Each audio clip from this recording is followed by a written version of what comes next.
अरे अरे अरे, रुको रुको रुको, स्टॉप। तुम्हें चाहिए न्यूज़, यहाँ मिलेगा। तुम्हें चाहिए एंटरटेनमेंट, वो भी मिलेगा, बस कुछ सेकंड्स में। अब सुनो ध्यान से। ड्रीम स्पोर्ट्स, जो ड्रीम 11 की पेरेंट कंपनी है और अब खुद को ग्लोबल स्पोर्ट्स एंटरटेनमेंट प्लेटफॉर्म बोलती है, फाइनेंशियल ईयर 25 में ऑपरेटिंग रेवेन्यू लेकर आई 6,759 करोड़ रुपए, जो पिछले साल से करीब 14.8% कम है। और यहाँ ट्विस्ट आ जाता है कहानी में। कंपनी ने 479 करोड़ रुपए का लॉस दिखाया, जबकि पिछले साल 1,295 करोड़ का प्रॉफिट था। वजह 575 करोड़ रुपए का वन टाइम टैक्स कॉस्ट, वो भी क्रॉस बॉर्डर मर्जर के चक्कर में, और ऊपर से 771 करोड़ रुपए डायरेक्टर्स के बेनिफिट्स में चले गए। मतलब मैच टाइट था, पर टैक्स डिपार्टमेंट ने आखिरी ओवर में पूरा गेम पलट दिया। नॉइस गैजेट्स और वेरेबल्स वाली ब्रांड फाइनेंशियल ईयर 25 में ऑपरेटिंग रेवेन्यू 1048 करोड़ रुपए, जो 24.3% डाउन है। लेकिन अच्छी खबर यह है कि 3.2 करोड़ रुपए का प्रॉफिट आ गया, जबकि पिछले साल 22 करोड़ का लॉस था। यानी लॉस कैंसिल हुआ, प्रॉफिट आया, पर पॉपकॉर्न अभी भी मीडियम साइज का ही है। रिटर्न ऑन कैपिटल एम्प्लॉयड रहा 7.31% और कंपनी ₹1 कमाने के लिए 1.02 रुपए खर्च कर रही है। मतलब मेहनत ज्यादा, मार्जिन थोड़ा पतला। वेकफिट होम और sleep solutions company Q3 financial year 26 में ऑपरेटिंग रेवेन्यू लेकर आई 421 करोड़ रुपए, करीब 9% की ग्रोथ। प्रॉफिट रहा 32 करोड़ रुपए, जबकि पिछले साल 2.4 करोड़ का लॉस था।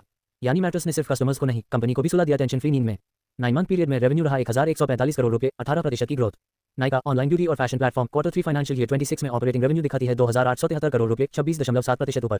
प्रॉफिट रहा 68 करोड़ रुपए, जिसमें 151.9% की जंप।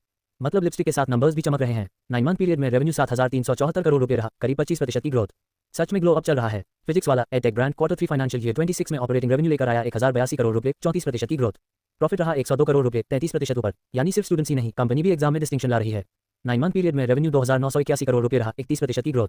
लाइक करे, शेयर करे, नीचे कमेंट करो और सब्सक्राइब करो। जल्दी से आगे बढ़ते हैं। कॉलेज देखो, हायर एजुकेशन सर्विसेज और college admissions platform financial year 25 में ऑपरेटिंग रेवेन्यू दिखाता है 221.6 करोड़ रुपए, बस 2.8% की ग्रोथ। लेकिन लॉस रहा 151 करोड़ रुपए, जो और 18.9% बढ़ गया। रिटर्न ऑन कैपिटल एम्प्लॉयड -154.93% और कंपनी ₹1 कमाने के लिए 1.71 रुपए खर्च कर रही है। मतलब स्टूडेंट्स को सही कॉलेज मिल रहा है, पर कंपनी की खुद की रिपोर्ट कार्ड में रेड मार्क्स ही red marks. Chaayos tea cafe chain brand financial year 25 में ऑपरेटिंग रेवेन्यू लेकर आई 310.6 करोड़ रुपए, 24.9% ऊपर। लॉस घटकर रह गया 25.4 करोड़ रुपए, यानी 53% की कमी। चाय अभी पूरी प्रॉफिट वाली नहीं हुई, पर उबाल सही डायरेक्शन में है। रिटर्न ऑन कैपिटल एम्प्लॉयड -3.72% और ₹1 कमाने के लिए 1.14 रुपए खर्च। मतलब चाय स्ट्रॉन्ग है, मार्जिन थोड़ा light. Capillary Technologies software as a service firm Q3 financial year 26 में ऑपरेटिंग रेवेन्यू दिखाती है 184 करोड़ रुपए, 15.7% की ग्रोथ। प्रॉफिट रहा 8 करोड़ रुपए, लेकिन इसमें 20% की गिरावट। 9 मंथ पीरियड में रेवेन्यू 543 करोड़ रुपए रहा, 22% ऊपर। यानी ग्रोथ जिम जा रही है, प्रॉफिट थोड़ा चीट दे ले रहा है। ट्रेसेंट डेटा और research platform Q3 financial year 26 में ऑपरेटिंग रेवेन्यू रहा 21 करोड़ रुपए, 1.9% down.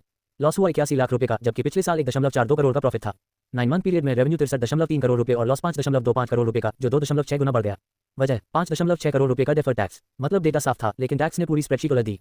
Fractal Analytics AI solutions provider IPO से पहले एंकर इन्वेस्टर से 1,248 करोड़ रुपए उठा चुकी है, 900 रुपए पर शेयर के हिसाब से। IPO में कंपनी रेज करने वाली है 2,834 करोड़ रुपए, प्राइस बैंड करीब 857 से 900 रुपए पर शेयर। फाइनेंशियल ईयर 25 में कंसोलिडेटेड रेवेन्यू रहा 2,765 करोड़ रुपए और नेट प्रॉफिट 220.6 करोड़ रुपए, जो कि पिछले साल लॉस था।